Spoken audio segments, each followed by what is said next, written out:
welcome to Fishy Friends. If you're thinking about getting a betta fish, you should consider the basics. The first basic we'll be talking about is food. Food is very important for betta fish because there are lots of different kinds of food.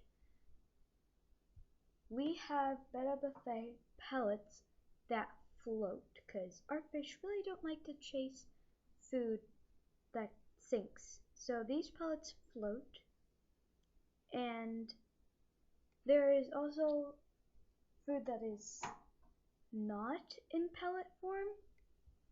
There is bloodworms, for instance. Bloodworms come frozen, live, or in pellet form, which is the same thing as betta pellets.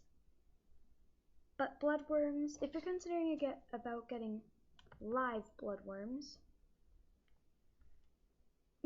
just consider that they can carry something because they're alive and they can carry something like a disease.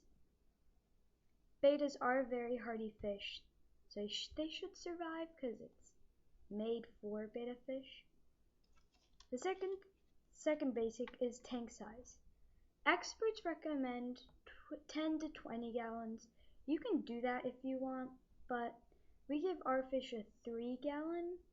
I recommend 3 to 5 gallons because let me show you nope. Here it comes. Just wait a second. They're kind of small for 10 to 20 gallons, so just consider that. And water. If you think about using tap water, just know that it contains chlorine and heavy metals that are bad for your betta. So get a water conditioner. Water conditioners remove the chlorine and they detoxify the heavy metals. They also help with the slime production of your betta fish, because betta fish slime production is really good for them. I hope I said that right. For cleaning, you can use a filter, but beware that you have to replace 30% of your tank's water if you're using a filter, just to keep it clean. But we don't use a filter. We hand clean our bowls. Just be sure, don't use any soap. Use just water.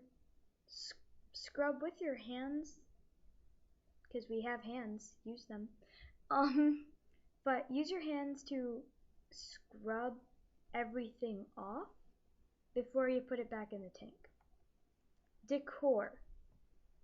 We use artificial plants and rocks, and gravel, but for plants, you can use live plants. There's something called a moss ball that it's like water conditioner, but it doesn't remove the chemicals. It just produces more oxygen inside the water so your fish can breathe a tad bit better.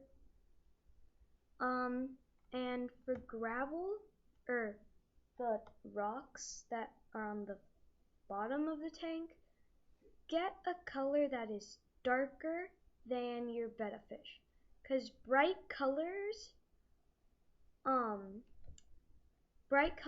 rocks can sort of intimidate your betta fish, and it causes your betta fish to, I don't know how this works, but it just loses its color. And so consider like dark colors. For our fish we have black and dark blue. And then also for rocks in caves, consider rocks that are smoother, because if they're rough, if your rock texture is rough, your betta fish can snag his or her fin on it and rip it, and that's not very good. I don't think anyone wants that to happen to their betta. So make sure the rock is smooth, and that's mostly the basics. Leave a like, subscribe, And if we get to 100 subscribers, we will explore the creek in my backyard. Yes, we do have a creek in our backyard. So, subscribe. Thanks for watching.